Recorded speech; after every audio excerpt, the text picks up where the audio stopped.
अवाजी समातुन ताई radio voice of Sindh London.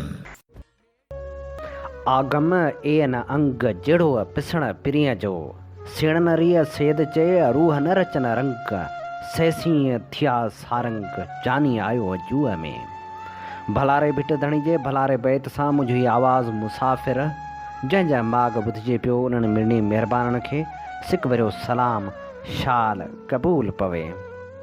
18 अप्रैल आचर जे ॾींहुं सोचनि जी सुरहाण जहिड़े प्रोग्राम सोच वीचार साण करे आऊं अव्हां जो मेज़बान हबीब लगारी। प्रोग्राम जी शुरूआत में अव्हां सभिनी लाइ इहा ई दुआ त शाल जित हुजो, सुख सलामती सां हुजो, कॾहिं बि ॾुखियो ॾींहुं न ॾिसो, कॾहिं बि अव्हां जो मुर्कूं मेरियूं न थियनि, हमेशह पंहिंजनि जे प्यार में वसंदा रहो, मुर्कंदा रहो। साईं मुंहिंजा अहसासनि जे उजरे जहान खां मथे भला ॿियो को जहान आहे छा? उहो अहसासु ई आहे जेको माण्हू खे माण्हू सां ॻंढे थो, जेको इंसानियत जो दर्स ॾिए थो। अहसासु अचना माण्हू जो हुजणु इंतिहाई अहम ऐं ज़रूरी आहे। अहसासु अचना माण्हू ई अहसासु कनि था ऐं ॾुखनि तकलीफ़ुनि खे महसूसु कनि था, ॿियनि जे कमु अचनि था। इन जे करे पाण खे हिकु ॿिए लाइ दिलनि अंदरि अहसास पैदा करणा पवंदा, मोहबत जा जज़्बा पैदा करणा पवंदा ऐं ॾुखनि जो रिश्तो जोड़णो पवंदो, छो त ॾुखनि जो रिश्तो ई अहम हुजे थो। फैज़ अहमद फैज़ चयो हो तो बड़ा है दर्द का रिश्ता, ये दिल गरीब सही, तुम्हारे नाम पे आएंगे गम गुसार, चले चले ब्याओ के गुलशन का कारोबार चले। दुनिया जो वहिंवार हुई हलंदो थो रहे। हुक्मरान बि केॾा न अजीब आहिनि, प्रोग्रामनि जा नाला अजीब क़रीब रखियो छॾनि। एहसास प्रोग्राम जे नाले ते असांखे ॼण त पिनणु सेखारियो वियो आहे। 12,000 रुपया मिलनि था, 3-4 महीननि खां पोइ किस्त अचे थी ऐं उन किस्त जे एवज़ जेका ज़लालप जेका बर्दाश्त करणी पवे थी, सच त उहा अखियुनि खे आब ॾियो छॾे। वीचारियूं ॿाराड़ियूं मां औरतूं, मिसकीन औरतूं किराया भाड़ा भरे पुॼनि थियूं ऐं अहसास कफ़ालत सेंटरनि ते सॼो ॾींहुं गरम काढ़े में धिका खाइनि थियूं। वॾियुनि कतारनि में लाइन में कतारनि में बीही पंहिंजे पैसनि जी वसूली लाइ वारी जो इंतज़ारु कनि थियूं। शाम धारे जॾहिं वारी अचे थी, या त अहसास सेंटर हलाईंदड़ इहो ई चवनि था तव्हांजी रक़म नाहे आहे, या वरी इहो ई चवनि था तव्हां मुस्तहक़ न आहियो, या वरी 1,500 रुपया ख़र्ची पाणी वठी पोइ पैसा ॾियनि था। केॾी न अजीब हलमियो आहे। जेकॾहिं इन जे तुफ़ेल जेकॾहिं पैसा ॾियणा ई आहिनि त हुकूमत छा घर घर पैसा नथी पहुचाए सघे?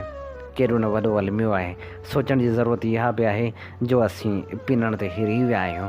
असांखे इन्हनि हुकूमत जे अहसास जी ज़रूरत न आहे। असीं पाण खीड़ियूं, पाण खाऊं। केॾो न इनकलाब अचे जेकॾहिं शऊर पैदा थी पवे, जेकॾहिं शऊर जूं रोशनियूं पखिड़िजी पवनि त सच पुछो त वाहण वसनियूं ख़ुशहाल थी पवनि। असांजी सिंध जेतिरो कमाए थी, जेतिरो टैक्स अदा करे थी, जेकॾहिं उहो ई टैक्स जेकॾहिं असांजे सिंध जे माण्हुनि ते ख़र्च थिए त केॾो न सुठो थी पवे। महांगाई हू बि वधी आहे। महांगाई वधण जा 2 कारण आहिनि। हिकु त इहो त महांगाई ते ज़ाब्तो आणणु सूबाई हुकूमतनि जो कमु आहे, पर जॾहिं बि महांगाई वधे थी तॾहिं सॼो दारोमदार वफ़ाक़ी हुकूमत ते वञे थो। वफ़ाक़ी हुकूमत तेल ऐं बिजली जा एतिरा त ॻाटे टोड़ अघ वधाया आहिनि जो हर शइ पाण मुरादो वधी वई आहे। ऐं रहंदो बि सिंध हुकूमत इन जे करे क़दम नथी खणे जो सिंध हुकूमत ॼाणे थी त जेतिरी बि महांगाई वधंदी ओतिरो वफ़ाक़ी हुकूमत बदनाम थींदी। वफ़ाक़ी हुकूमत जेतिरी कसूरवार आहे ओतिरी सिंध हुकूमत ज़िम्मेवार बि आहे। महांगाई जेतिरी वफ़ाक़ी हुकूमत वधाई आहे ओतिरी सिंध हुकूमत बि वधाई आहे। ज़रूरत इन ॻाल्हि जी आहे त ग़रीबनि जो अहसासु कयो वञे। अहसास प्रोग्राम हुजे या ॿिया प्रोग्राम हुजनि, ग़रीबनि लाइ लाभ ॾियनि। ज़रूरत इन ॻाल्हि जी आहे। अॼोके प्रोग्राम खे ध्यानु ऐं मोहबत सां ॿुधण लाइ अव्हांजा लख थोरा। अॼु नाम्यारे शाइर वली मोहम्मद वफ़ा पली जी वरसी आहे। इन हवाले सां खेसि भेटा पेश कंदासूं। सभ खां पहिरियां अव्हां जी ख़िदमत में संस्तारुफ़ पेश करियूं था जेको असां चूंड कयो आहे इनसाइक्लोपीडिया सिंधियाना। गज़ल जे मशहूरु शाइर वफ़ा पली जो असुलु नालो वली मोहम्मद वल्द ख़ान साहिब अता मोहम्मद पली आहे। हुन 7 डिसंबर 1944 ते ॻोठ ख़ान साहिब अता मोहम्मद पली ज़िले उमरकोट में जनमु वरितो। हुन जी तालीम सिंधी फाइनल ऐं अदीब सिंधी आहे। वली मोहम्मद वफ़ा हमअसर दौर जो हिकु पुख़्तो शाइर आहे। शाइरी में काफ़ियूं ऐं गज़ल पसंदि जूं सनफ़ूं आहिनि। हीअ ख़ासि करे गज़ल में पंहिंजो मुनफ़रद लहजो उसलूब ऐं घाड़ेटो रखे थो। खेसि नामवर फ़नकारनि आबदा परवीन उस्ताद ग़ुलाम क़ादर सिंगार अली सलीम ऐं शफ़ी फ़क़ीर ख़ासि तौरु ॻायो आहे। वली मोहम्मद वफ़ा पेशे जे लिहाज़ सां ज़िमीदार हो। हुन वटि बि पंहिंजे भाउ अब्दुल करीम पली वांगुरु अदीबनि ऐं शाइरनि जूं हमेशह महफ़िलूं मतल हूंदियूं हुयूं। वली मोहम्मद वफ़ा जी छपियल किताबनि में लऊं लऊं मंझलुआर ऐं दर्द हज़ारे हिकिड़ी दिलि शामिल आहिनि। सिंधी गज़ल जो ही मशहूरु शाइर 18 अप्रैल 2019 ते डिघो अरसो बीमार रहण बाद हमेशह लाइ विछड़ी वियो। वली मोहम्मद वफ़ा पली खे भेटाऊं आछींदे ख़ूबसूरत शाइर एहसास मीरल लिखे थो। कंहिं शाइर चयो हो त शाइरी जा रूह गरमाए नथी सा मंज़िल मक़सूद खे पाए नथी।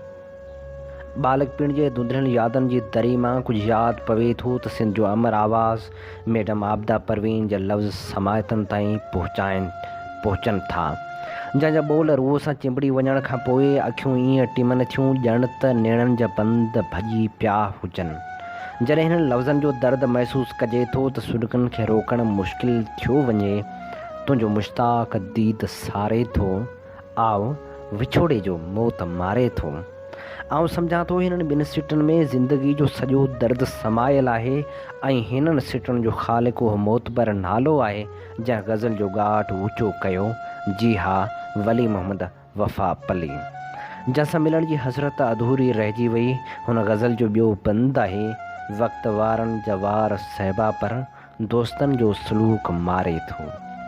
मोहतरम वफ़ा पली जी शाइरी में जेका हक़ीक़त लॻे थी उहा कमाल आहे। तख़लीक़ में दर्द जो दरियाव महसूसु थिए थो। वफ़ा पली पाण पंहिंजे महबूब सां मुख़ातिब थींदे कुझु हीअं चवे थो, कॾहिं तुंहिंजे वारनि संदी राति थींदी, कॾहिं मोह मिलंदे मुलाक़ात थींदी, कॾहिं छोड़ काकुल ककर छांव थींदे, कॾहिं वरंदे बादल थी बरसात थींदी। न तूं वेड़ वारनि खे रुख़ ते रहण ॾे, नई राति रिढ़ंदी न प्रभात थींदी। न हुई आस ईअं का पिरीं ओच तोई, सरे रह गुज़र पिण मुलाक़ात थींदी। वफ़ा ॼाण अॻ में न हरगिज़ हुईसूं, विछोड़े में वरहनि जी हिकु राति थींदी। ॾिसो त सही शाइरी जो मक़ाम किथे आहे। वफ़ा जी जेका बि शाइरी मूं पढ़ी या ॿुधी आहे इंतिहाई आला पाए जी लॻी आहे। वफ़ा चवे थो, तुंहिंजे दर्जे क़रीब हो कोई, तुंहिंजो ई बदनसीब हो कोई, कुझु न हूंदे बि सभु कुझु हुयो, रिश्तो हुन सां अजीब हो कोई। हा पर यार अॼु वफ़ा असां खां तमामु घणो दूरि हलियो वियो। वफ़ा पली जो विछोड़ो सिंधी अदब में वॾो ख़ाल छॾे वियो जेको शायदि ई भरिजी सघे। सिंध जे बरख अदीब गज़ल जो ख़ान साहिब वफ़ा पली 1944 में अता मोहम्मद पली जे घर में पैदा थियो। वफ़ा साहिब वारा पाण में 2 भाइर हुआ, राज मोहम्मद अब्दुल करीम ऐं वफ़ा पली। संस ॻोठ संस वालिद अता मोहम्मद पली जे नाले उमरकोट खां कुझु मुफ़ासिले ते वाक़िआ आहे। हिननि भाइरनि में तमामु घणी मोहबत हुई। वफ़ा खे पंहिंजे भाइरनि जे विछोड़े जो तमामु घणो सदमो पहुतो हो। राज मोहम्मद ऐं अब्दुल करीम संस हयाती में फ़ौत थी विया हुआ। वफ़ा साहिब 15-16 साल बीमारी जी हालत में गुज़ारिया ऐं पाण गोशा नशीन हुआ। वफ़ा साहिब खे टंग में तकलीफ़ हुई, तंहिं करे पाण हलण फिरण खां महरूम हुआ। शायदि तॾहिं ही शेर लिखियो अथनि त का तमन्ना का आरज़ू कोन्हे, ज़िंदगी ईअं बि को गुज़ारे थो। वफ़ा जहिड़ा अदीब सजन में पैदा थींदा आहिनि। अॼु वफ़ा असांजे विच में नाहे रहियो, पर संस तख़लीक़ूं हर दिलि में धड़कन थियूं। वफ़ा जो नालो त वफ़ा हो, पर पाण सदाईं वफ़ा जी तलाश में रहियो ऐं चयाईं, ए दिले बेक़रार प्यार न कर, बेमुरवत जो एतबार न कर। पंहिंजे रोदाद गम ॿुधाए वफ़ा, सूंहं वारनि खे सोगवार न करणु। अॼु सिंधी गज़ल जो रूह हरोई चवे पियो, वफ़ा अलविदा, वफ़ा अलविदा। वफ़ा पली लिखियो पिरीं प्यार पंहिंजो भुलाए न सघंदे, लड़ी लुड़क पवंदे लवाए न सघंदे। कंदो जेठ जो चंड चांडाण जॾहिं, सॼण मूंखे घुरंदे सॾाए न सघंदे। तो रस्मनि रिवाजनि जो पाबंद थींदे, मिले बि किथे मुस्कुराए न सघंदे। करे यादि मूंखे तो रोई ॾींदे, सबब जे पुछो कंहिं सुणाए न सघंदे। संदम राहूं ॾाढियूं के पुरखार आहिनि, वरी वञ वफ़ा नी निभाए न सघंदे। वफ़ा पली लिखियो त दोहराए न शबे ग़म जे फसाने खे छॾे ॾे, ए मौत हली आव बहाने खे छॾे ॾे। सुख सां न जीअण ॾींदी कॾहिं रस्म ज़माना, सुख सां न जीअण ॾींदई कॾहिं रस्म ज़माना। बहितर इन्ही खां त ज़माने खे छॾे ॾे, जे ज़ुल्फ़ खुलनि था त फिरी नाग थियनि था। दीवाना सितमकश जे शाने खे छॾे ॾे, तुंहिंजा थी चुमे पेर सितारनि जी सुहाई। हिन पार वफ़ा आओ ज़माने खे छॾे ॾे। वफ़ा खे भेटाऊं आछींदे नाम्यारो लेखक नूर अहमद जंझी लिखे थो, नारो जंहिंखे नारो माथिरी बि सॾनि था, सो नारो पंहिंजे नवाबी जे करे भले शाहूकार सॾियो वञे, पर नारे जी असल नवाबी उतां जी मिटी में सखावत जी सुगंध आहे।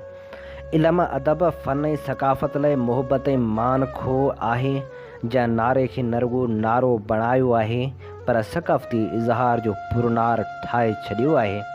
नारो लफ़्ज़ नार मां निकितल आहे, जंहिंजी माना आहे पाणियाठ जो कुदरती वहिकिरो।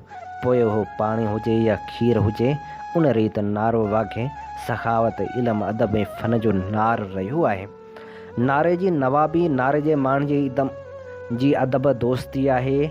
बाक़ी ॿियूं सभु नवाबियूं त थोर वक़्ती थियनि थियूं ऐं मटिजंदियूं रहनि थियूं, पर इल्म अदब फ़न जी नवाबी असल में नीह जी नवाबी आहे। तंहिं करे अहिड़ी नवाबी खे सदिन ताईं कोई लहर लोॾो न हूंदो आहे। धरती जे सीने ते नीह जी नवाबी जी मोहर सदाईं लाइ सब्त रहे थी। नारे जे उन्हीअ सकाफ़ती सखावती इल्मी अदबी ऐं फ़न दोस्ती में पली बिरादरान जो टेमूर्ती मशहूरु रही आहे। जंहिं लड़ी में काफ़ी जो नियारो शाइर अब्दुल करीम पली, नसर जो कविसर लेखक राज मोहम्मद जमाल पली ऐं ग़ज़ल जो बादशाह सॾजंदड़ वली मुहम्मद वफ़ा जहिड़ा जरकंदड़ ऐं जग जरकाईंदड़ नारे जी जूती जा मोती पोतल आहिनि। उन्हीअ मोहबत मालिया जा ॿ मोती त कुझु ॾहाका अॻु हलिया विया, पर संदन साह जो आख़िरी माण्हू ऐं सिंध जो ग़ज़ल जी शाइरी जो वॾो नालो वली मुहम्मद वफ़ा बि भाइरनि सां मिलणु हलियो वियो, जितां मिली कोई मोटंदो न आहे। वफ़ा पली 1944 खां 2019 सिंधी शाइरी खे ॿ अमुल किताब लऊं लऊं मजलवार ऐं दर्द हज़ारे हिकिड़ी दिलि जहिड़ा मजमूआ अर्पे वियो आहे, जिन मां महसूसात जो उहो जहान झलके थो, जंहिंमें ज़िंदगी जा अनेक रंग नज़र अचनि था। संस शाइरी में ग़मी ग़म आहे, मुहबत ई मुहबत आहे। ज़िंदगी जी ज़ोरावरी बाबति शिकवा शिकायतूं आहिनि, तारीख़ जे वर्कनि जूं झलकियूं आहिनि, पर सभिनी रंगनि में वफ़ा जी मुनफ़रद इज़हार जो अंग चिटो नज़र अचे थो। वली मुहम्मद वफ़ा पंहिंजे हर इज़हार सां इंतहाउनि ते वञी निभायो आहे। जेतोणीकि हुन ज़िंदगी जो ॾुख वारो ज़ाइक़ो घणो चखियो आहे, पर संस इज़हार में उमेद जी झलक बि नज़र अचे थी। ॾुख ऐं यास पोयां जेको मोहरक आहे, तंहिं बाबति दर्द हज़ारे हिकिड़ी दिलि में हू पाण लिखे थो। करीम राज मोहम्मद जी वफ़ात खां पोइ चयो या सोचियो हुउमि त अदब नालो जंहिंजो आहे वियो ओताक पंहिंजी मां। उन ॻाल्हि जी झलक वली मुहम्मद वफ़ा जी न रुॻो शाइरी में नज़र ईंदी हुई, पर संस ज़िंदगी बि ग़म सां ख़ूब निभायो। इंतिहाई धनवान ख़ानदान सां तालुक़ु हुजण बावजूदि संस ॾुखारो हुजण संस हसास तबियत खे ज़ाहिर करे थो। हू जीअं ॾिसण जो मलूक हो, तीअं संस अंदर बि मलूक हो। वफ़ा पंहिंजे रवैये में इंतिहाई चिटो चाओ ऐं कंहिं बि 19-20 खां परे बेधड़क इज़हारींदड़ इंसान हो। हू कॾहिं बि लफ़्ज़ चिॿी ॻाल्हि न कई। संस ग़ज़लनि ते लिखंदे मोहतरम इमदाद हुसैनी लिखे थो, रिवायती ग़ज़ल खां वठी अयाज़ जे गेड़ू वेस ग़ज़ल ताईं जी सिनफ़ बि केतिरनि तजरबनि मां गुज़री आहे। उन तजरबनि में वफ़ा जो हिसो पती आहे ज़रूरु, हू वफ़ा खे मोहबतनि जो शाइर सॾींदे बेक़रारी ऐं तशनगी खे वफ़ा जी शाइरी जो मोहरक कोठे थो। गज़ल जी शाइरी भले अरबी मां उथी हुजे, फ़ारसी मां फिरंदी असां वटि पहुती आहे, जंहिंखे मीर अब्दुल हुसैन सांगी ऐं ॿियनि शाइरनि रिवायत जी पुराणी रीत मां कढी नई रिवाज जो लिबास पारायो, जंहिंजी पोइवारी शेख अयाज़ बि कई ऐं गज़ल गेड़ू वेस बि सॼियो वियो।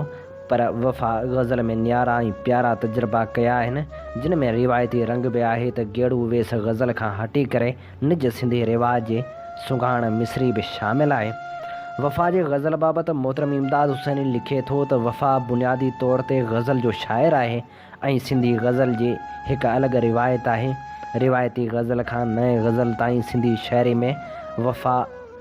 शाइरी में गज़ल जो हिकु अलॻि इतिहास आहे ऐं मुंहिंजी राय में मौजूदा दौर में वफ़ा गज़ल जो हिकु अहम शाइर आहे ऐं वफ़ा जे गज़ल जी हिकु अलॻि रिवायत आहे। वफ़ा जे मजमूए दर्द हज़ारे हिकिड़ी दिलि खे ॾिसिजे थो त उन में हू उन सूफ़ी रिवायत जो अमीन नज़र अचे थो, जंहिंजी गुण गोत वजूद जी वहदत वारी वाट ते वञे थी ऐं हमा ओस जे होके सां सॾें पड़ाॾे खे साॻी अख सां ॾिसे थो, जंहिं निगाह सां ॿियाई खे बन अची वञे थो ऐं साॻी हेकड़ाई हक़ जी ॻाल्हि ख़्वाजा निज़ामुद्दीन जे दिलबर छाप तिलक छीनी जे सर्जंदड़ हज़रत अमीर खुसरो बि कई हुई। वफ़ा साईं किताब जे मुंड में हिन रीत ॿोले थो, हर इब्तिदा जी इंतहा रबे करीम, हर इंतहा जी इंतहा रबे करीम। इब्तिदा ऐं इंतहा जो उहो तस्वर वक़्त जी लामहदूदियत खे बयानु करे थो। हदनि जी दुनिया मां हर को लंघे थो, पर बेहद ऐं लाह जे लकाव जो मज़ो को माणे थो। वादानिया जी वाई ॻाइण खां पोइ वफ़ा सिंध जो सनीहो वर्णाए थो ऐं लतीफ़ी ला जी सिंध सुकार वारी सुनत ते हलंदे दुआ घुरे थो, पेकर महरो अता दिलबंद सिंध ता क़यामत शल रही खुरसंद सिंध। वफ़ा जो गज़ल दिलि खे छूंदड़ गज़ल आहे, जंहिंमें ख़्याल जी रहनाई बि आहे त ॿोली ऐं घाड़ेटा जा बि मुनफ़रिद मिसाल मौजूदु आहिनि। हू गज़ल जे रिवायती तरकीबनि खे कुतब आणे थो, जीअं शाम ग़म, इख़्तिताम सफ़र, दख़्त ख़्याल, वक़्त किसा, सुबुह मसा वग़ैरह, पर उन सां गॾोगॾु हुन मिठड़ा ऐं नार नीअण जहिड़ियूं ठेठ तरकीबूं बि इस्तेमालु कयूं आहिनि। संस गज़लनि जो मुख्य मौज़ू इश्क़ आहे, जंहिंमें मिलंदड़ ग़म वफ़ा सॼी उमिरि झोली पाए झलियो ऐं उन ग़म सां न रुॻो निभायो, पर उन ग़म खे पंहिंजे समूरे इज़हार जो जोहर करे बि पेश कयो। संस गज़लनि जूं सिटनि में सवें माण्हुनि खे पंहिंजा दुख दर्द बि नज़र ईंदा हूंदा, छाकाणि त दर्द खे वफ़ा पंहिंजे भलोड़ ॾात वसीले जीअं कैपिटलाइज़ कयो आहे, ईअं शायदि संस का हमअसर कयो हुजे। संस गज़ल जो सिटूं हिन रीत आहिनि, तुंहिंजो मुश्ताक़ दीद सारे थो, आ विछोड़े जो मौत मारे थो, का तमना का आरज़ू कोन्हे, ज़िंदगी ईअं बि को गुज़ारे थो, चंद लम्हात सुख सुम्हा लेकिन दर्द तुंहिंजो अची उथारे थो। मुश्ताक़ जी दीद सारण वारी ॻाल्हि कंदे हू दर्द खे उथारींदड़ मोहरक तौरु इस्तेमालु करे थो। वारनि जी राति थियण सां मुलाक़ात जी तवक़ा कंदे महबूब खां मिलण जी उमेदु रखे थो, जंहिंमां संस निराशाई झलके थी त साॻे गज़ल में अॻिते ओचिती आस उमेद बर अचण जी ख़बर पिणु ॾिए थो त कीअं संस महबूब बिना तवक़ा जे खेसि मिली वियो। हू चवे थो, कॾहिं तुंहिंजे वारनि संदी राति थींदी, कॾहिं मुंहुं मिलंदे मुलाक़ात थींदी, न हुई आस ईअं का पिरीं ओचितो ई सरे रह गुज़र पिणु मुलाक़ात थींदी। रह गुज़र जी ॻाल्हि ग़ालिब जहिड़े बादा ख़्वारी घटि वली शाइर बि कई आहे त ज़िंदगी ईअं बि गुज़री वञे हा, पोइ महबूब तुंहिंजो रह गुज़र छो यादि आयो, ज़िंदगी यूं ही गुज़र जाती, क्यों तेरा रह गुज़र यादि आया। वफ़ा नंढे खंड जे गज़ल जी समूरे पड़ाॾे खां जिते भले भी त वाक़ुफ़ हो, उते हू सिंधी शाइरी जे रिवायतनि खे हियूं सां हिंडाइण वारे सुची ॾात धणी हो, जंहिंजी पंहिंजे सभिनी नाम्यारनि हमअसर शाइरनि सां संगत सोहबत हूंदी हुई। उहा अलॻि ॻाल्हि आहे त संसी ॿोलण में संस गहराई रुॻो शमशीर ऐं अली यानी शमशीरुल हैदरी अली बाबा सां रही, हू गज़ल जे मैदान में जॾहिं निज सिंधी मिज़ाज जो तजुर्बो करे थो त अहिड़ियूं सुहिणियूं सिटूं सर्जे थो। तमाशो थी रहियो आहे, तमाशो थी चुको आहे, वफ़ा तुंहिंजो ई हो साईं, बुरो हो या भलो आहे। गज़ल जे अहिड़े तजुर्बे वारो घाड़ेटो वॾी हुनरमंदी जो घुरिजाउ आहे। मुताले में थोरा लफ़्ज़ मटाए न्यारो तासर उभारणु ऐं वक़्त जे ॿिन्ही ज़माननि खे ॼाण जो गुर वफ़ा जहिड़नि पुख़्तनि गज़ल जे शाइरनि जे हिसे में आयो आहे। हूअ बुरे हुजण जी ॻाल्हि खे माज़ी में करे थो, जॾहिं त हाल खे भलो ॿुधाए थो, छाकाणि हू पहिरीं जो थी भलो थी पियो आहे। हू इश्क मुहबत जे ॻाल्हियुनि खे ॻाइण सां गॾोगॾु तारीख़ जा हवाला ॾींदे मंसूर थियण जी ॻाल्हि करे थो, पर दस्ते शिबली थियण खां पासो करण जी ख़्वाहिश रखे थो। संस शाइरी में जो ई शेर जो बि ज़िक्र मिले थो त सिंध जे शहरनि जा हवाला बि मिलनि था। हूअ रिवायतनि जो ज़िक्र बि उकीर सां कंदे माज़ी खे यादि करे थो त हीअ दौर वफ़ा जो नाहे। उहे रिवायतूं हाणे माज़ी जो मज़ार बणिजी चुकियूं आहिनि। हाणे कोन्हे वफ़ा जो दौर वफ़ा, हीअ अॻूणियूं रिवायतूं आहिनि। उन सां गॾोगॾु हू पंहिंजी अनफरादियत जो उञाण बि चिटे थो त संस कलम जी शौक़ी सरस सवाई आहे। वफ़ा जो जवाबु ख़ुदि वफ़ा आहे, यानी वफ़ा लाजवाब आहे। उहा ॻाल्हि अहिड़ी लतीफ़ अंदाज़ में वफ़ा पली करे सघे थो। शौक़ी कलम लाजवाब आहे, ख़ुदि वफ़ा जो वफ़ा जवाबु आहे। संस गज़लनि जे अहम ख़ूबी न्यारो तग़ज़ल आहे, जंहिंसां ज़हन में तुर्त पड़ाॾो उभरे थो त इहो गज़ल वफ़ा पली जो आहे। वफ़ा पली दर्दनि सां, ज़िंदगी सां, शाइरी ख़ुसूसन गज़लनि सां निभाईंदे मणे मिटी हेठां वञी आसण आरामी थियो ऐं सभिनी तकलीफ़ुनि जे बावजूदु हुन जेको ॾिनो आहे उहो सिंधी गज़ल जो अमुल सरमायो आहे। ता क़यामत नाम तिन जो ज़िंदा रहंदो ए वफ़ा, मौत ताईं ज़िंदगी सां जे निभाए विया हलिया, केसि ताईं जाॻाईंदे ग़म हिजरा, नेठ ज़ेरे मज़ार सुम्हंदासीं।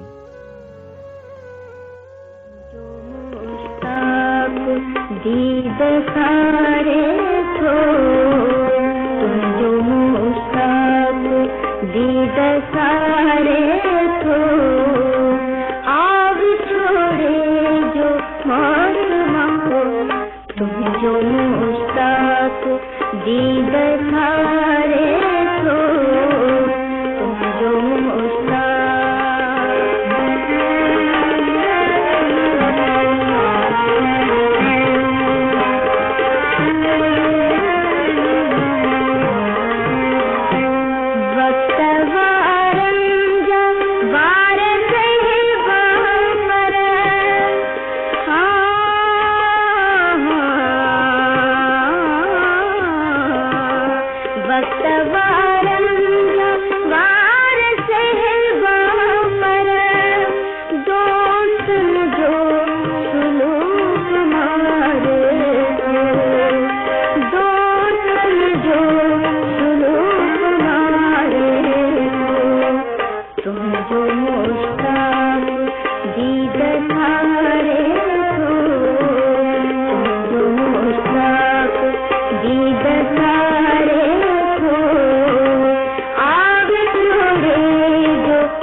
वफ़ा पली जे ख़ूबसूरत गज़ल सां।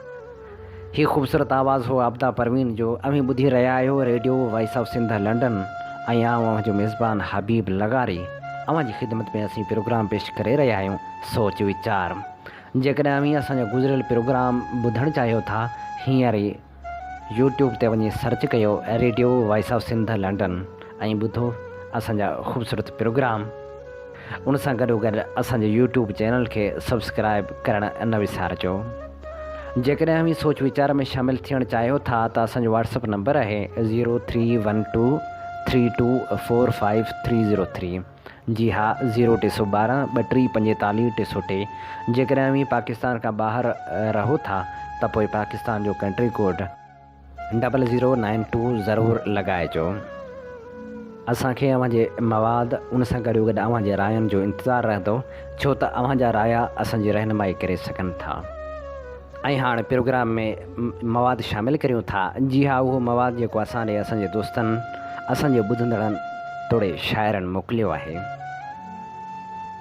वफ़ा मुनीर महर असांजे मोकिलियो ख़ूबसूरत गज़ल। दोस्तनि में दिलबरी काथे रही, ज़िंदगी में आ ख़ुशी काथे रही, तुंहिंजे वारनि जीअं वणंदड़ जा हुई, सा असां वटि शाइरी काथे रही, हर मुफ़ादनि जूं पयूं राहूं ॾिसे, रहबरनि में रहबरी काथे रही, छो नथो मदोश दीदनि सां करी, तुंहिंजी अखि जी महकशी काथे रही, दाइमी थिए दर्द मूं वटि छो पिया, जा ख़ुशी हुई आरज़ी काथे रही, हिकु वफ़ा मंज़िल हुई अफ़सोस पर मां किथे ऐं हू चरी काथे रही। डिबाई महर जी ख़ूबसूरत शाइरी असांजे वकार अहमद चूंड करे मोकिली। तो सिवा ही टहक बाड़ा था लगन, कोना ही सुञ पाड़ा था लगन, याद आ कींझर कंधी ऐं पाण ॿई ॼण त छाती में कुहाड़ा था लगन, हाय को मूंखां पुछे दिलि जो ॿुॾण, टहक सां गॾु जॾहिं ताड़ा था लगन, क़ौम जी अखि में ककर ॼण को हुजे, सिंध खे रोज़ानो धाड़ा था लगन, छो अची फाथासीं बुछड़ी लोध मां, हित त अफ़गानियुनि जा वाड़ा था लगन, मुर्क मसनूई ॾिसियो मछरियो पवे, दर्द खे ॼण मिर्च ॻाढ़ा था लगन, को हुजे हुनखे चवे सिका लॻी, हिजर जा ॾुखिया ॾिहाड़ा था लगन। अब्दुल मनान मरहम कंबराणी जो ख़ूबसूरत गज़ल असांजे चूंड करे मोकिलियो। लूण खाण खां अज़हर मुस्तफ़ा ऐं मज़हर मुस्तफ़ा, ज़हन मुंहिंजे ते छायल अॻे कोन हो, मुंडे ईंदल ऐं वींदल लॻे कोन हो, नेण टकरिया ऐं जज़्बा मिलिया भाकरे, रूह मुंहिंजे जो राणल लॻे कोन हो, वाट वेंदे अखियुनि जूं औरांघे हदूं मन जे मंदर में आयल अॻे कोन हो, जेके मिटी जियां आहिनि महकी पियो, चिकी मिटी जियां आहे महकी पियो, घर उमेदनि जो रागियल लॻे कोन हो, चीच हुनजी झले थी मुकमल वियो, मुंहिंजो ईमान कामिल लॻे कोन हो, ॾात जे ॾेह जो थियो मुसाफ़िर जॾहिं, एॾो मनान सुलझल लॻे कोन हो, ज़हन मुंहिंजे ते छायल अॻे कोन हो। आकिल कलहोड़े असांजे मोकिलियो संदसी ख़ूबसूरत गज़ल। का कपर ते नेण ताणे कोन बीठी शाम धारे, का कपर ते नेण ताणे कोन बीठी शाम धारे, कंहिं मथे ते गाह कोन्हे ऐं चपन ते चाह कोन्हे, चेल ते कोन्हे घड़ो को, चिंग चोरियो कंहिं न आहे, गीत गूंगा थी विया आहिनि रांदि ॿारनि भी छॾी आ, रूह रोड़ो ॻोठ थी वियो, नेठ पोढ़ो ॻोठ थी वियो, मोह माणी माउ पंहिंजी घर उन्ही जे संग जे लाइ, माउ मोटी हो ॿुधायो हूअ तुंहिंजी कोन थींदी, हाण तोॾे कोन ईंदी, दूर रिश्तो थी वियो अथसि हाउ मुंहिंजो वढ पियाह, हाउ मुंहिंजे वढ पियाह, उब मूं ते ॼण किरियो हो, हुन सिबिया चप पंहिंजा ऐं विछोड़ो ॻोठ थी वियो, नेठ पोढ़ो ॻोठ थी वियो, झंग सारो बाह साड़ियो, गूंज ॻोल्हण जी ॿरी ही ऐं पखियुनि खे टाह आयो, हाण काई कूक कोन्हे झूर पोड़ी पई पुछाए, फ़ौज जंहिंजो पुटु खयो हो, दूर बीही मूं ॾिठो हो, हाल जीजल हो वञायो, पोइ ॻोढ़ो ॻोठ थी वियो, नेठ पोढ़ो ॻोठ थी वियो, हाण मूं मां ही जवानी हा खाई ॿार वई आ, केरु हाणे ॿेर छाणे सभु घटियूं मूं मां वञनि थियूं, पोइ मूं में ई पवनि थियूं, हाण मूंखे का कहाणी कोन नानी थी ॿुधाए, राह ते को वण न आहे ऐं ढगनि जो धण न आहे, यार सोढ़ो ॻोठ थी वियो, नेठ पोढ़ो ॻोठ थी वियो, नेठ पोढ़ो ॻोठ थी वियो। बाखोड़े मोरी खां अब्दुल अज़ीज़ लेगारी मोकिलियो अब्दुल वाहिद आरिसर जो नसर। सिर हूंदो छाजे लाइ आहे, या महबूब जे साम्हूं झुकाइण लाइ, या आज़ादी जी राह में क़ुर्बान करण लाइ। शेख अयाज़ लिखियो, मूं कंध तिनी जे कान ॾिनो जिन कंध झुकाया कातियुनि जा। अमर जलील लिखियो, हर इंसान विढ़ंदो आहे, कॾहिं पंहिंजे जिस्म सां, कॾहिं पंहिंजे ज़हन सां ऐं कॾहिं पंहिंजी ख़ामोशी सां। विढ़ण खे इंसान जी फितरत खां धार नथो करे सघिजे। अयूब खोसे लिखियो, घटि में घटि मुंहिंजे मोहबतनि कॾहिं बि इहा तक़ाज़ा नाहे कई त मिलंदो रहणु मोहबतनि जी हासिलात आहे। अली आकाश जो ख़ूबसूरत ग़ज़ल असांजे चूंड करे मोकिलियो। साहिल सिकंदर जरवार, अव्हां जे राबते खां पोइ असांखे सम्झ आई, असांजी ज़िंदगी में केतिरी आहे अकेलाई। पई आवाज़ मां तस्वीर ठाहियसि, फ़ोन कटिजी वई, तस्वर जे मुसवर खे वणी ही पंहिंजी पिसपाई। ॾिठी नाहे मोहबत पर अव्हां खे बि ॾिठो नाहे, हक़ीक़त हीअ नाहे हक़ीक़त सां शनास आहे। मतां पालियो परेशानी, मुकमिल का बि शइ नाहे, अव्हां जे हुसन जो आहे हुसन, उन जी हीअ अधूराई। असां पल में अची पहुचूं अव्हां वटि पर पिया सोचूं, अव्हां हिन अॻु भराई खे मतां सम्झो न अॻिराई। असांखे का ख़बर नाहे अव्हां जो हाल कहिड़ो आहे, मिलण हर कम तां आहे, असांजी दिलि त खजराई। तग़ाफ़ल आरफ़ाणो आहे त पोइ दिलि सां क़बूल आहे, अव्हां खे यादि जे न आहियूं, इहा चइबी वॾेराई। अव्हां जे राबते खां पोइ असांखे सम्झ आई, असांजी ज़िंदगी में केतिरी आहे अकेलाई। मखदूम अमीन फ़हीम जो ख़ूबसूरत ग़ज़ल असांजे चूंड करे मोकिलियो। कंवल मेघवाड़, अॼु कजन से जुर्म जिन ते ख़ूब जुर्माना हुजनि, ऐं सुभाणे हर ज़ुबान ते जिन जा अफ़साना हुजनि। फ़िक्र कहिड़ो हाल जे कंहिंजा फ़क़ीराना हुजनि, दिलि हुजे ज़िंदा उन सां शौक़ शाहाना हुजनि। जान जी बाज़ी लॻाइण सिर तरी ते जे रखनि, से हलनि मूं साण जेके मर्द मर्दाना हुजनि। बुत शिकन ख़्वाहिश जी हरदम ही तमन्ना थी रहे, काश के बुत हुजनि ऐं के बुत खाना हुजनि। बंदिश अहिड़ी त आहे सलब आज़ादी कही, तंग थी पंहिंजा बि चाहिनि था त बेगाना हुजनि। शल वरी अहिड़ो अचे को इनकलाबे ख़ुशगवार, छूट महकश पिया घुमनि ऐं क़ैद मौलाना हुजनि। अक़लमंदनि जे अॻियां ख़ामोश रहणो थो पवे, दिलि चवे थी दिलरुबा जे दर ते दीवाना हुजनि। अॼु हलूं गॾिजी हुते जिते रूह खे राहत मिले, महफ़िल रिंदा हुजे ऐं राज़ रिंदा न हुजनि। माठ जे मैदान में अहिड़ो को हंगामो कजे, बिरह जे बाहिनि अॻियां पुरजोश परवाना हुजनि। गर्दश अयाम खे रोके छॾियो ए दोस्तो, फ़िक्र फ़रदा में जॾहिं मसरूफ़ मस्ताना हुजनि।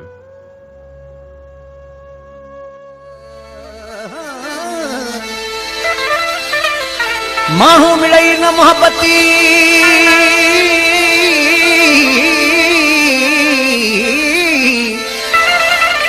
माण्हू मिलई न मोहबती,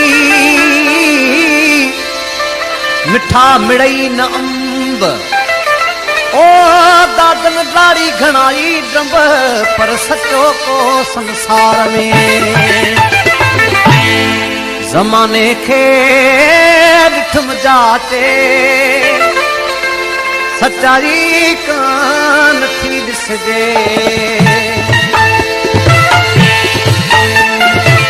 ज़माने खे ॾिठुम जाचे,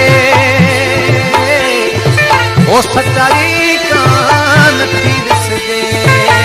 मिटण माइटनि यारनि में, मिटण माइटनि यारनि में, वफ़ाई कान थी ॾिसजे। ज़माने खे ॾिठुम जाचे, सच्चाई कान थी ॾिसजे।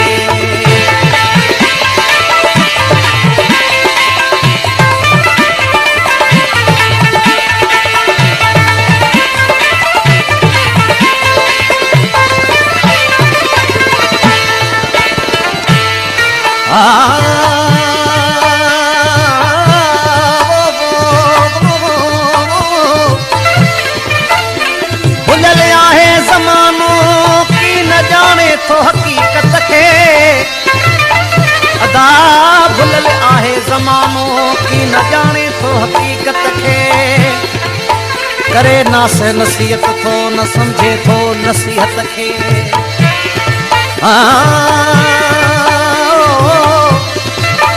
न यारनि में रही यारी,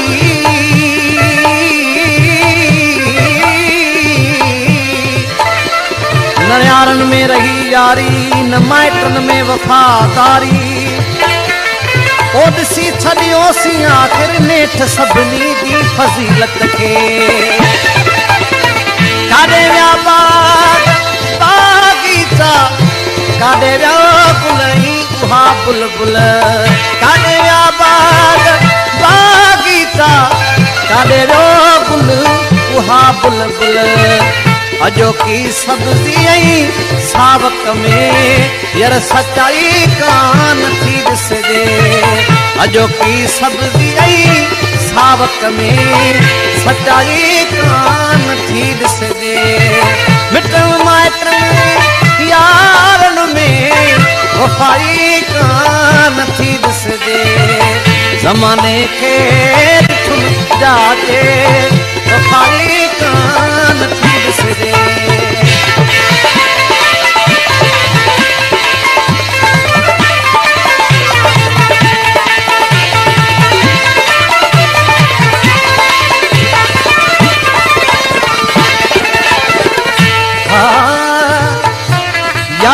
यारन मां अदावे जावे ओ गॾियल हुई जा गुमान में सा पधरी थी पई सजण मिठा जे साह खां ओ सामा था सही ओ हमल हाणे वेही कंहिंखे सूर सुणायां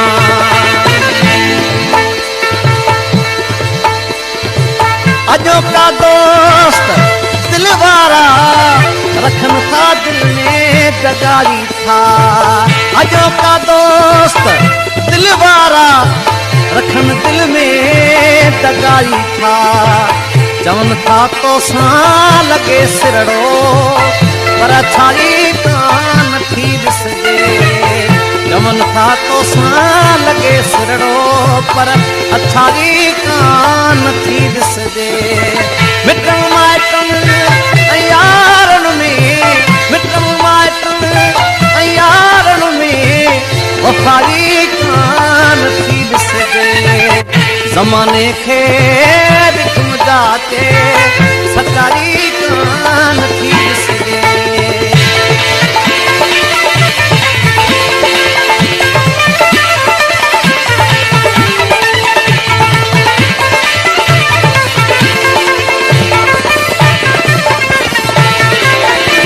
अजाई दौर दुनिया में नथी गाफिल कर ई मोहब्बत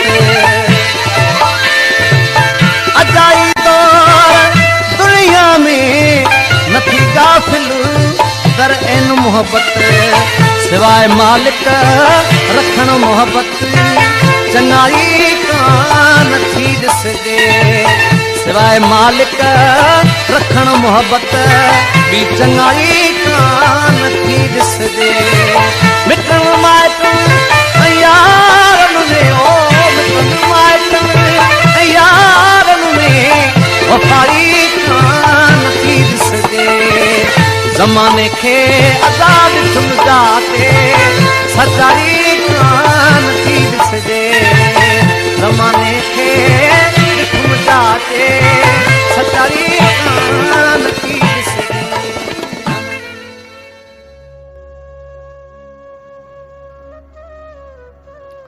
तव्हां ॾिठो हूंदो त पंहिंजे भर पासे में कई अनेक किरदार थी गुज़रनि था जेके अमल हूंदा आहिनि जिन ते के ख़ाका जुड़ी न सघंदा आहिनि पर के ख़ुशनसीब अहिड़ा बि हूंदा आहिनि जिन खे को लेखक मिली वेंदो आहे जिन ते कंहिं लेखक जी नज़र पइजी वेंदी आहे त उहे ख़ाका हमेशह लाइ अमर थी वेंदा आहिनि उहे किरदार किताबनि जो हिसो थी वेंदा आहिनि अहिड़नि ई ख़ाकनि ते ॿधल किताब जिन सीअं लऊं लाॻे इक़रार पीरज़ादे लिखियो आहे इक़रार पीरज़ादे जे किताब जिन सी लऊं लाॻे मां अॼु हिकिड़ी लिखणी तव्हांजी ख़िदमत में पेश कयूं था जंहिंजो उनवान आहे मिज़नू ऐं तालिब फ़क़ीर माछी सूफ़ी ऐं जलाली कलाकार फायर मज़नू ऐं यार मोहम्मद अल मारूफ़ तालिब फ़क़ीर दरगाह मलूक शाह जा मुजाविर हुआ उहे पीढ़ियुनि खां सखी मलूक शाह जी दरगाह संभालींदा आया शुरूआत में ॿई सूफ़ी विलायत शाह हमबाह वारे जा तालिब हुआ पर पोइ यार मोहम्मद सूफ़िन वारो कहिड़ो वेस लाहे कारो लिबास इख़्तियार कयो ऐं सेवण जी हक़ानी काफ़ी जे सैयद यतीम शाह जो दस्ते बैत थियो। बाक़ी मज़नो फ़क़ीर उमिरि जे आख़िरी साह ताईं सरासर सूफ़ी रहियो। ॿिन्ही भाइरनि जो पाण में अहिड़ो त प्यार हो जंहिंजो काथो ई नथो लॻाए सघिजे। मज़नो फ़क़ीर तमामु सुरीलो राॻी हो ऐं पकवाज़ बि वॼाईंदो हो। ॻोठ में राॻाई फ़क़ीरनि जो टोलो ठाहिण में वॾो किरदारु मज़ने फ़क़ीर जो हो। हिन न रुॻो मेहर फ़क़ीर खे राॻ जी सिख्या ॾिनी पर जानो माछी खे पिणु राॻ ऐं पकवाज़ सेखारे हू सॼो ॾींहुं राॻ ॻाईंदो रहंदो हो। कॾहिं त मलूक शाह जी दरगाह तां राॻ ॻाईंदो सखी शाह जमाल जी दरगाह ते अची पहुचंदो हो।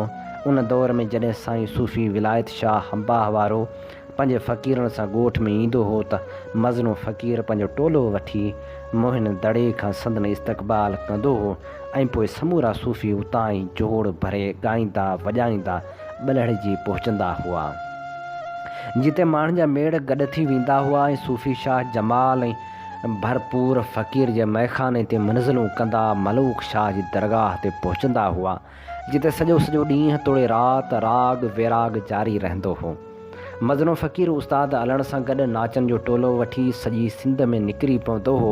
जानो फ़क़ीर मूंखे ॿुधायो त अॻे नाचनि खे रुॻो सुहिणनि छोकिरनि हुअण करे पसंदि न कयो वेंदो हो पर संदन आवाज़ ऐं सुर खे बि ॾिठो वेंदो हो। उन करे मूं जहिड़े कोझे शिकल वारे खे बि पंहिंजे संग में शामिलु कंदा हुआ। जानो फ़क़ीर जे मुंहं ते माता जा निशान आहिनि। यार मोहम्मद कलेंदरी तरीक़त में अचण बाद पंहिंजो नालो तालिब फ़क़ीर रखियो। हुन ॻोठ में माताम कराइण मजलसूं पढ़ाइण जी बि कोशिशि कई जंहिंमें नाकामी पले पयसि ऐं ॿलहड़े जी जे मज़हबी रवादारी वारे रिवायती माहौल में कंहिं बि क़िस्म जो फ़र्क़ु न पियो। ॿई हमरा पंहिंजे तरीक़े जा सरगुरा हुआ।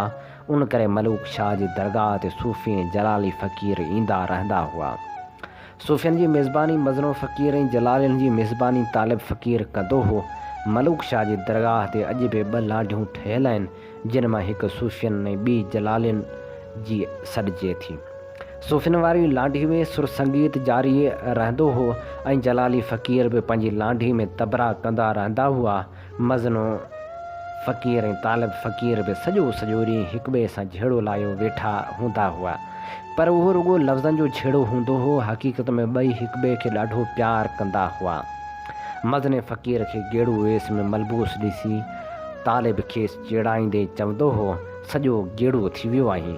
मज़नो बाह थी चवंदो हो हा कंदुसि बेगेड़ू कंदुसि। मज़ने फ़क़ीर शादी न कई बाक़ी यार मोहम्मद जे ॿारनि खे पालियो।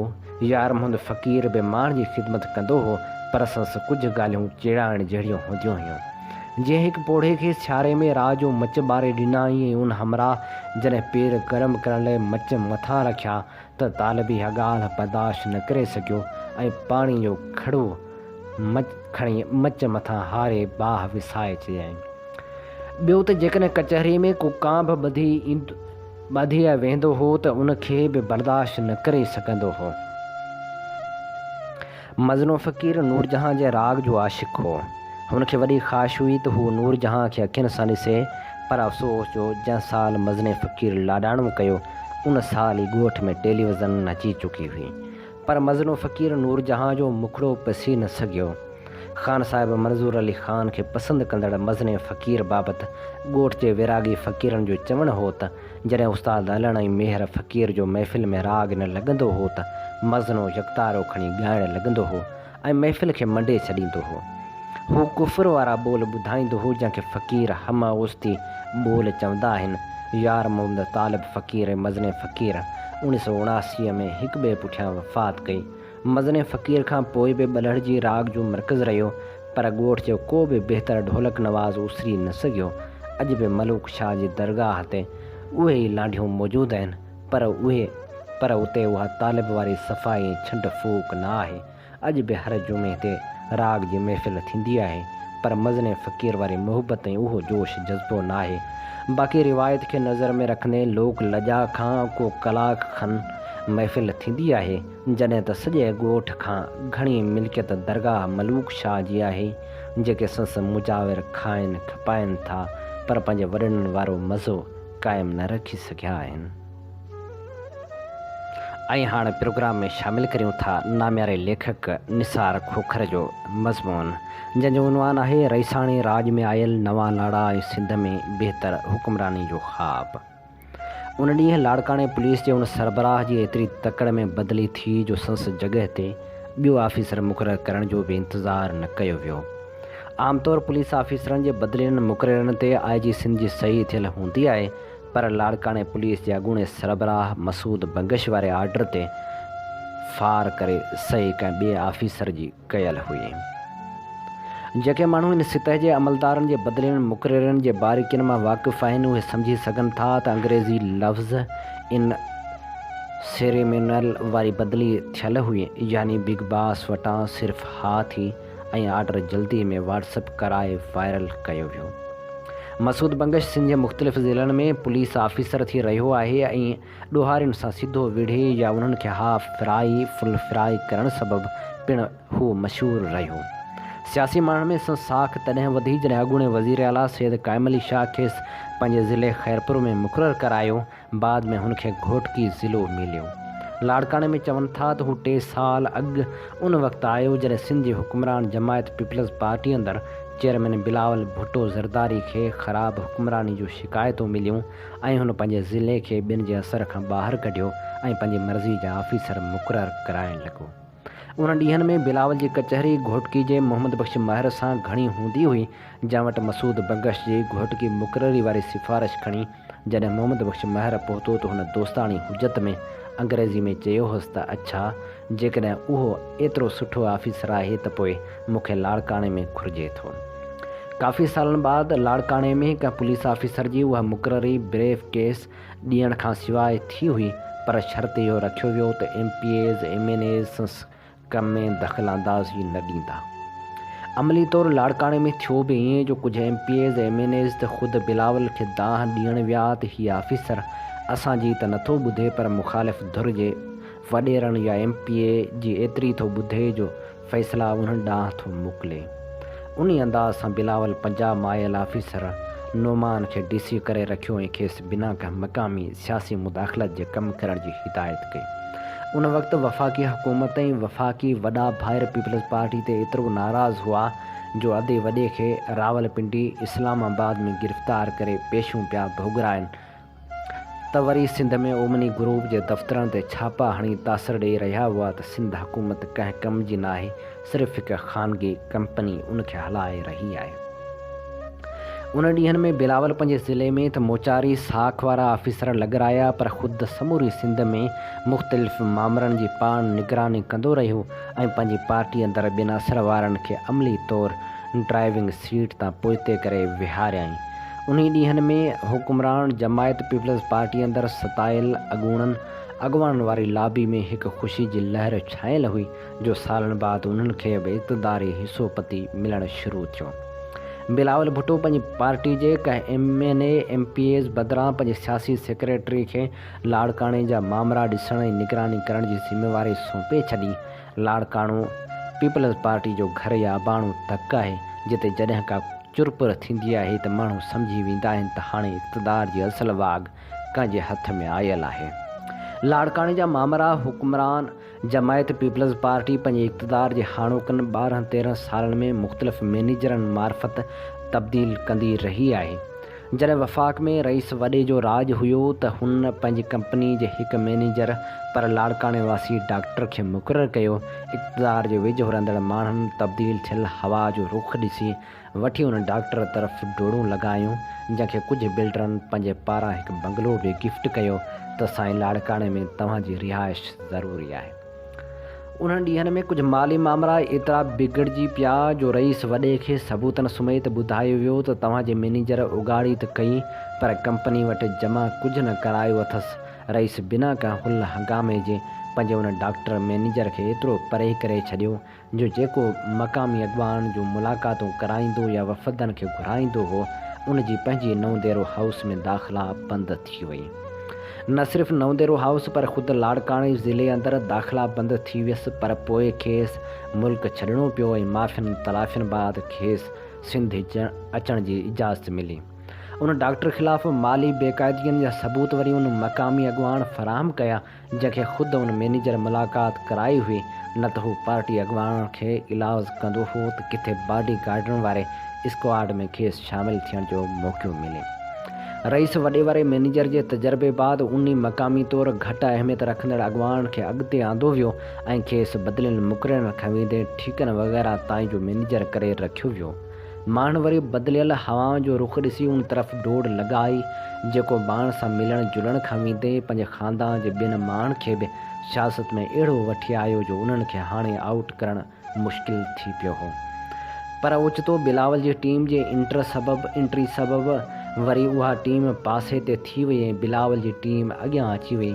बदकिस्मती सां बिलावल जी टीम पंहिंजे बदतर हुक्मरानी वारी छाप लाहिण बदिरां उन बि माज़ी वारे भोतारके सिस्टम खे अॻियां आंदो ऐं उन टीम अंदरि हिकु अॻुवाण जो भाणेजो एतिरो अॻिते निकिरी वियो जो संस ख़िलाफ़ सबूत बिलावल ताईं वञी पहुता।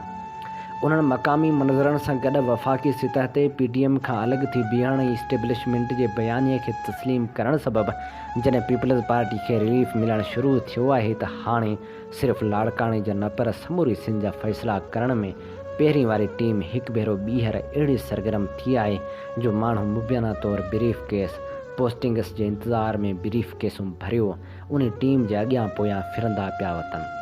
हाणे ख़ुदि बिलावल जी टीम पोइते हटी वई आहे। सिंध जे रईसाणी राज में आयल अहिड़नि नवनि लाड़नि बाद मक़ामी अॻुवाण जो चवणु आहे त सिंध काबीना में रदो बदल पिणु हाणे बिलावल बदिरां ॿिनि जी मर्ज़ी सां थींदी, जंहिं करे उहा मुलतवी बि कई वई। जॾहिं त पार्टी MPAs MNAs जी अक्सरियत ॿुधाए चुकी आहे त खेनि कुझु रिलीफ ॾियो छो त अॻियां इलेक्शन जा साल पिया अचनि, तंहिं करे उनजी तयारी करण लाइ ज़रूरी आहे त हाणे खाई नंढी सतह जा इक़्तिदारी मज़ा खे वठराया वञनि, जंहिंजो असरु मक़ामी सतह ते ट्रिकल डाउन थींदो। सरकारी नौकरियुनि ख़ासि करे मास्तरी वग़ैरह जी मुक़ररी जा मरहला पिणु हाणे उन टीम जे हवाले कयल आहिनि, छो त रईस वॾो सभिनी भूतारनि खे आज़माइण बाद सरेआम चवंदो आहे त तव्हां खां बहितर इंतिज़ाम त मुंहिंजी भेण पई हलाए ऐं उहा सुठी एडमिनिस्ट्रेटर साबित थी आहे, पर मजबूरी आहे जो सरेआम खेसि वज़ीर आला मुक़ररु नथो करे सघिजे, छो त बक़ौल हिकु MPA जे त वज़ीर आला त सिंध में सैयद ई बहितर लॻंदा आहिनि।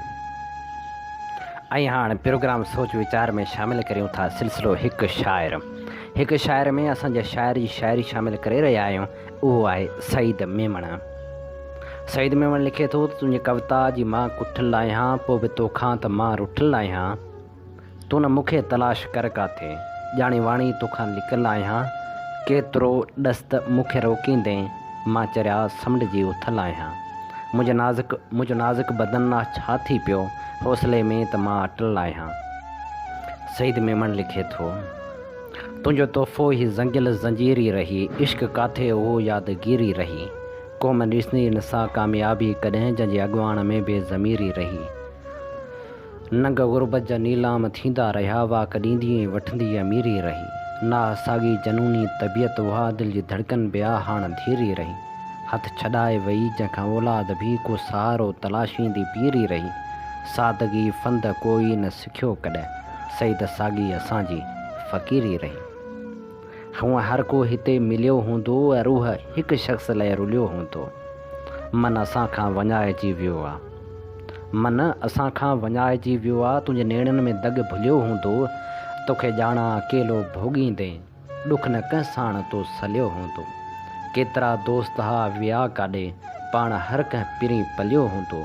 हो वरी यादि छो पियो आहे, कीन दिलि खां अञा भुलियो हूंदो। को नओं इश्क थो सॾे दिलि खे, सईद माज़ी ॾे झलियो हूंदो। पाण रस्तनि में रुलिया हुआसीं, अहिड़ा माणिक जे बे मुलिया हुआसीं। टहिके कंहिंजा ॿुधमि त यादि पियो, हा असां बि ईअं खिलिया हुआसीं। निंड पंहिंजे नसीबनि में किथां, के घड़ियूं राति आहिलिया हुआसीं। ज़ोर वारा करे विया ज़ारी, इश्क वारा किथे झलिया हुआसीं। सईद पाछो ई साण हो पंहिंजो, पाण सां ई कठे हलिया हुआसीं। राति जो नेण ॿई भिना हूंदा, के अव्हां लाइ पहिरीं रुना हूंदा। मां बि वेंदुसि मिटी में गुम थी, ऐं हवाउनि में सभु पनाह हूंदा। मुंहिंजे साम्हूं रुॻो अंधेरो हूंदो, तुंहिंजे साम्हूं त आईना हूंदा। जो मिलियसि दाद उनखे यादि कंदो, हुनखे अॼु बि उहे ॾिना हूंदा। सईद हूंदो अॻे जीअं तन्हा, ऐं उहे ॻोठ जा बना हूंदा। न कोई लोभ न लालच न खून जी ॻोल्हा, समूरी उमिरि रही आहे सकून जी ॻोल्हा। अलाए छो नथा जागनि उहे गरम जज़्बा, किथे करियूं असां हाणे जनून जी ॻोल्हा। मुक़ाम में न लधी क़बर सां किथे मूंखे, करियां त काथे करियां त क़बर ज़बून जी ॻोल्हा। किथे मिले ई नथो, अॻवा थी वियो शायदि, करे अवाम थो अॼुकल्ह कानून जी ॻोल्हा। सईद उमिरि वञाए छॾींसी शहरनि में, पई मुहागी असांखे फे ऐं नून जी ॻोल्हा।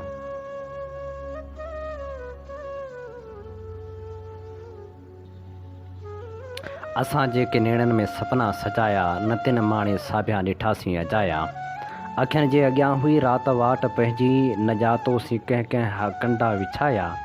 अवां ॾे मयारूं न आहिनि असां जूं, असां बि त पंहिंजा न वाइदा निभाया। अखियुनि में तरस पए जवानी जूं यादूं, कबट मां कुराड़े कढी ख़त जलाया। मोहबत असांजी हुई ख़ुदि फ़रेबी, तॾहिं सही त सम्झो अछा वार आया। असां जेके नेणनि में सपना सजाया, न तिन माणे साबिया ॾिठासीं अजाया।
दर्द तुंहिंजो मिठो बि ॾाढो आहे, दर्द तुंहिंजो मिठो बि ॾाढो आहे, दर्द तुंहिंजो मिठो बि ॾाढो आहे। कीअं चवां मां त दिलि ॾुखाई कीअं चवां मां त दिलि ॾुखाई अछो मुंहिंजी संभार आई ओती लुड़कनि सां छो पुछाई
थो अञा रुखाई ठही पर ॾिसां थो अञा रुखाई ठही अछो मुंहिंजी संभार आई ठही पोती लुड़कनि सां छो पुछाई ठही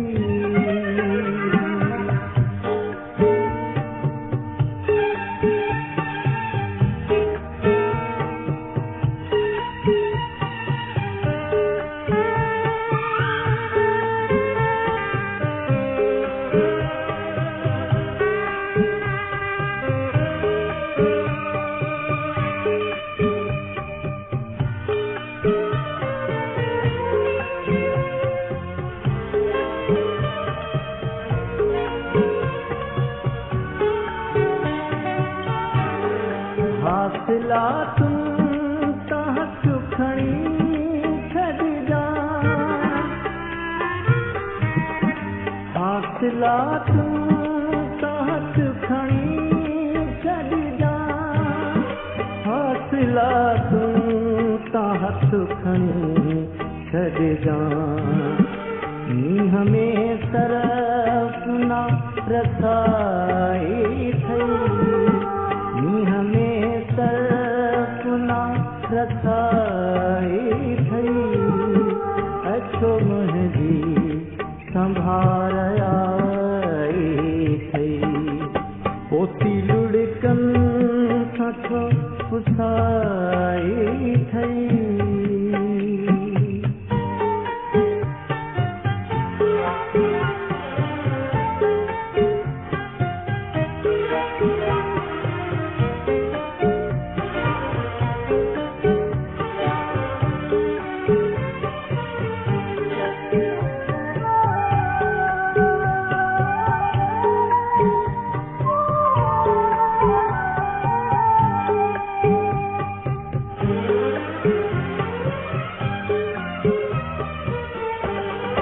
भूजे कबरूं वणनि जे विच में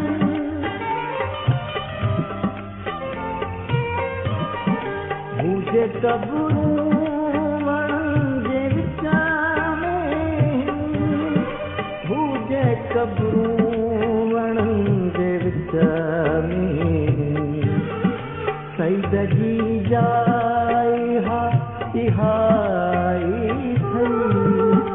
सईद जी जाइ हा तिहाई ठही अछो मुंहिंजी संभार आई ठही पोती लुड़कनि सां छो पुछाई ठही पोती लुड़कनि सां छो पुछाई ठही अछो मुंहिंजी संभार आई ठही पोती लुड़कनि सां छो पुछाई ठही पोती लुड़कनि सां छो पुछाई ठही पोती लुड़कनि सां छो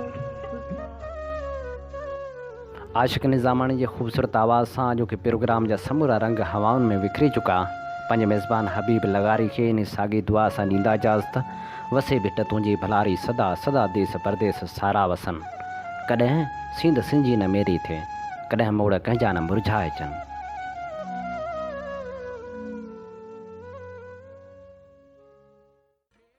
सिंध मुंहिंजी अमा सूंह तुंहिंजी मथां छा लिखी छा लिखां छा लिखी छा लिखां सिंध मुंहिंजी अमा दुनिया जा सिंधियो हिक मुठ थी सिंध बचायो सिंध मुंहिंजी अमा सूंह तुंहिंजी मथां छा लिखां सिंध जो क़ौमी आवाज़ radio voice of Sindh London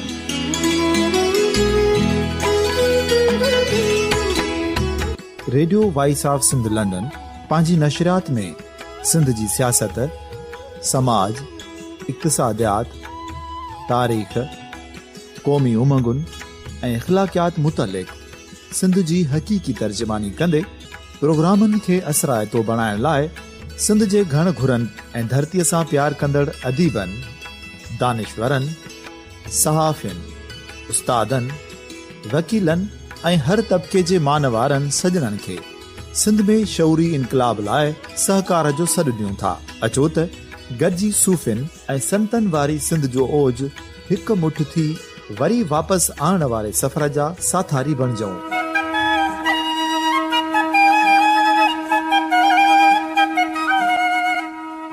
हिकु नए सुबुह जी शुरूआत जो पड़ाॾो घर घर, ॻोठ ॻोठ ऐं शहर शहर ताईं पहुचायो। शाल सिंध आबाद ऐं ख़ुशहाल थिए, सिंधी माण्हू सुखियो ऐं सताबो थिए।